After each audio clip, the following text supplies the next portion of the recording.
Andrew Carnegie, the boy who escaped misery to conquer the world.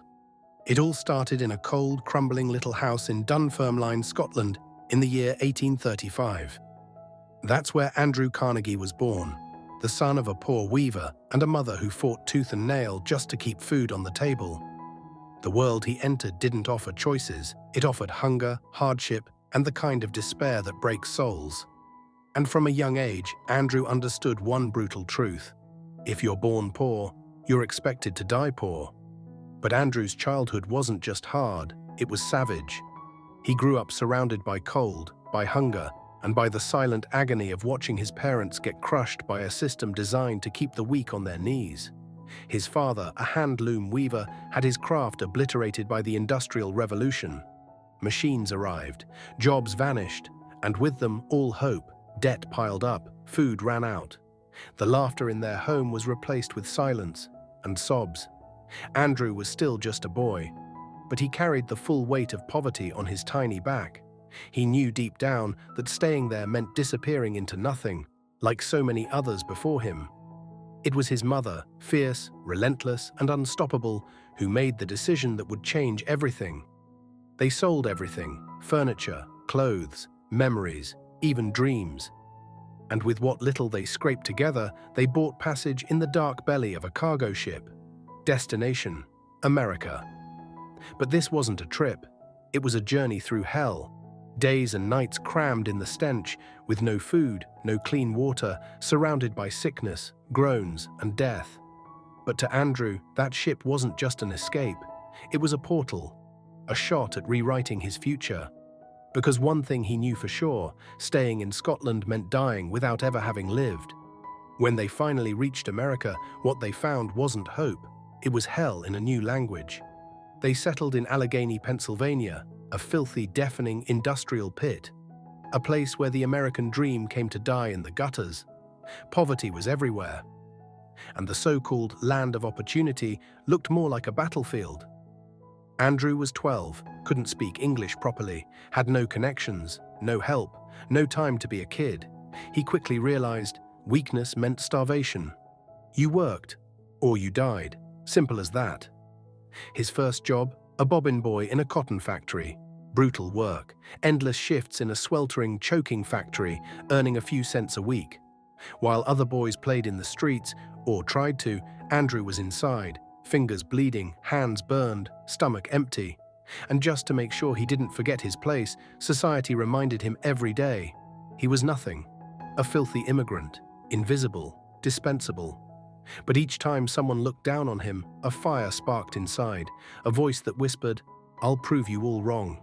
And life, it seemed hell-bent on testing whether he meant it. When Andrew wasn't inside the factory, he was chasing any odd job he could find. Selling newspapers, hauling goods, running errands. He barely slept, rarely ate. But never, not once, did he quit. Because he knew something harsh and true. Nobody remembers those who give up. The world only respects those who endure. And so, he endured. Every second in that factory wasn't just pain, it was training. While others accepted their fate, Andrew was silently observing, learning, planning. He realized something few kids from the slums ever did. To beat the system, you don't need muscles, you need information. He spent part of his meager pay on something unthinkable for someone in his situation: books. He rented them, devoured them, studied late into the night while others slept. Business, industry, American history. He fed the one weapon no one could ever take away: his mind. That knowledge cracked open his first real opportunity. At 14, Andrew left the factory and landed a job as a telegraph messenger. The pay was barely better, but the value priceless. He was now inside the machinery of power, delivering messages to powerful men, watching how money moved, studying the invisible language of success. He memorized names, addresses, company patterns. Every delivery was a masterclass, every street a mental map of opportunity. To most, he was just a skinny, poor immigrant boy with envelopes in his hands. But what they didn't know was this: that boy was learning how to take down the system from within. While other messengers did the bare minimum, Andrew went all in. He memorized names, eavesdropped on deals, catalogued every handshake, every shady shortcut, every mistake.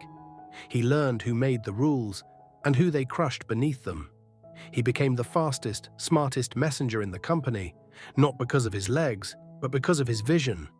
He even taught himself how to operate the telegraphs, one of the most advanced technologies of the time. And that single decision changed everything. That's when he met Thomas Scott, a top executive at the mighty Pennsylvania Railroad Company. Scott saw something rare in the skinny kid with fire in his eyes. He wasn't just eager, he was hungry. Hungry to win. Hungry to escape, hungry to dominate. Scott hired Andrew as his personal assistant, a massive leap for a kid from the slums. And for the first time, Andrew felt something he'd never tasted before. Power. Not money, not status. Something deeper. He was in the room. He was in the game, but just being in the game wasn't enough. He didn't want to be a player. He wanted to own the board, set the rules, choose who gets in and who stays out. Being Thomas Scott's assistant wasn't just a promotion, it was a golden ticket into a forbidden world. On one side, engineers, bankers, tycoons, politicians. On the other, a skinny Scottish kid with a notebook in his hand and war in his heart. And in the middle of it all, one thought haunted him: if they can do it, so can I. Scott became a mentor, and under him, Andrew learned the dark art of business, how fortunes were built behind closed doors, how contracts were manipulated, how laws were bent, how empires were created with one hand, while crushing lives with the other. But with those secrets came a brutal realization. The game is never fair. It never was. It never will be. And if you don't learn the rules, you get buried by them. That's when Andrew made a vow, one that would burn in his mind for the rest of his life. He would never be poor again. Ever. As Scott's trust grew, so did Andrew's responsibilities. At an age when most boys were still figuring out who they were, Carnegie was managing million-dollar deals, overseeing entire operations, and making decisions that shaped the railroad industry. And he learned fast. Hesitation kills. Cowards don't own anything. It was during this American boom, a wild west of steel, steam, and cities, that Andrew made his first massive bet. He invested all his savings, which weren't much, into a railroad car company. Then into iron bridges, then telegraph lines. But unlike others, he wasn't just chasing scraps. He wanted control. He didn't want a slice of the pie. He wanted the oven, the bakery, and the street it stood on. While others moved slow, Andrew moved fast. He borrowed money recklessly, bought materials before landing contracts, hired workers before securing paychecks. Why? Because he understood one thing that separated winners from ghosts. The market crushes the slow, it rewards the bold, and when things went wrong, and they did, he didn't fold. Every mistake was a correction. Every fall, a lesson. Every failure, a new blueprint. Until eventually failure couldn't catch him anymore. That's when he made his first power move, from employee to entrepreneur, from worker to owner. And for the first time, he held real power in his hands. The kind you don't ask for, the kind you take. By now, Andrew Carnegie wasn't just a Scottish immigrant hustling to survive. He was a machine. He breathed strategy. He ate risk for breakfast. He lived to turn chaos into cash. While others chased contracts, Andrew chased domination. And that's when he spotted a dangerous truth. Iron was dying. Everything, railroads, bridges, buildings, was demanding something stronger, more durable. The future had a name, steel. And whoever controlled steel would control the world. While other men laughed or hesitated, Carnegie moved. He sold assets, borrowed money, poured every ounce of energy into what would become his boldest move yet: steel manufacturing. For a normal man, it would have been suicide. Steel was expensive, complex, risky. One mistake, and you were ruined. But Carnegie wasn't a normal man, he was a predator, an architect of chaos. A man ready to crush limits, break rules, and build the greatest steel empire the world had ever seen. His first major move: the Edgar Thomson Steel Works, named after one of his railroad allies. A factory built not for survival, but for domination. His strategy: ruthless and brilliant, supply steel rails for the exploding railroad industry, feed the veins of American progress, and cash in at every turn. But building a steel plant wasn't about money. It was a game of technology, logistics, and sheer guts. Carnegie didn't just oversee it, he controlled it. He knew the cost of every bolt, every weld, every ton of iron. And while his rivals hesitated, Carnegie bet big on a radical innovation, the Bessemer process, a British technique that made steel faster, cheaper, and stronger. And it worked. The demand exploded. Railroads needed him. Construction needed him. America needed Andrew Carnegie. Every rail, every bridge, every skyline that rose from the ground carried his fingerprints. But with that growth came something darker, something harder to ignore, a simple, brutal truth. In this game, there's no room for weakness, and Carnegie was ready to crush anything in his path to avoid ever being weak again. To the outside world, Carnegie's empire looked unstoppable. But behind the steel walls, cracks were forming. The cost of building such a monstrous empire wasn't just money. It was blood, sweat, and broken lives. The working conditions in his factories were inhuman. 12, 14, sometimes 16-hour shifts. Scalding heat. Death lurking at every machine, pennies for pay. And Carnegie, he knew it all. But in the ruthless logic of his world, this wasn't cruelty. It was the cost of progress, of transforming a broken agricultural nation into a global powerhouse. And while workers bled, his fortune soared.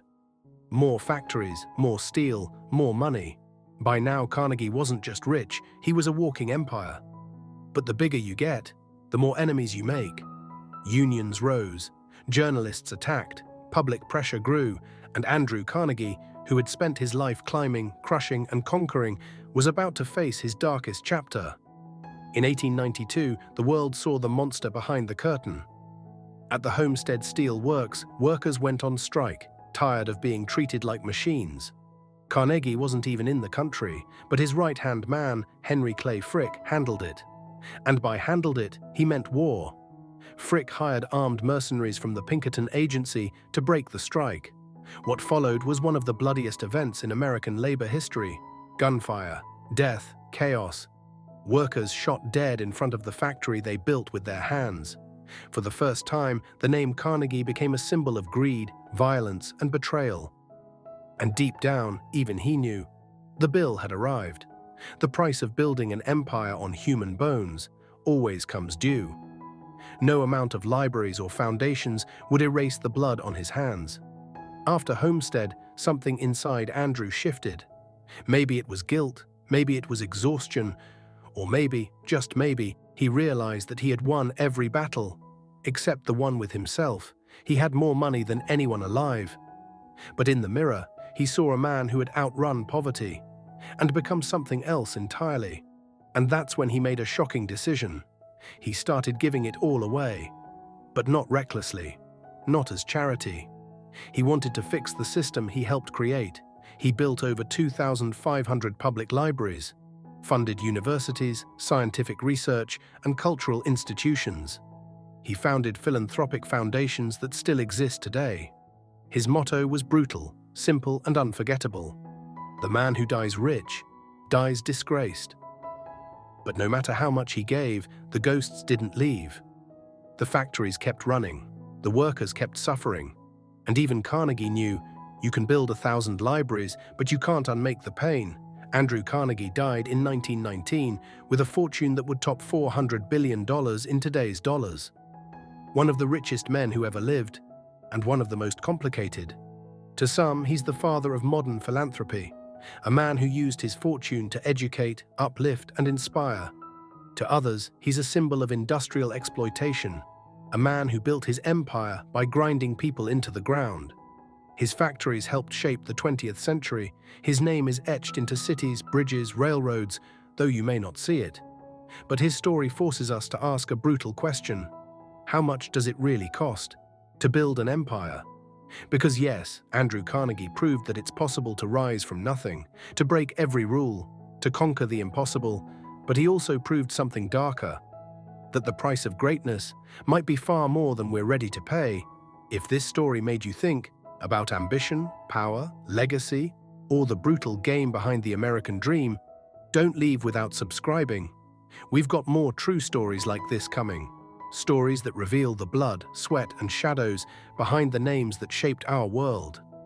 Hit the like button, share this video with someone who needs to hear it, and tell us in the comments, was Carnegie a hero or a villain in disguise?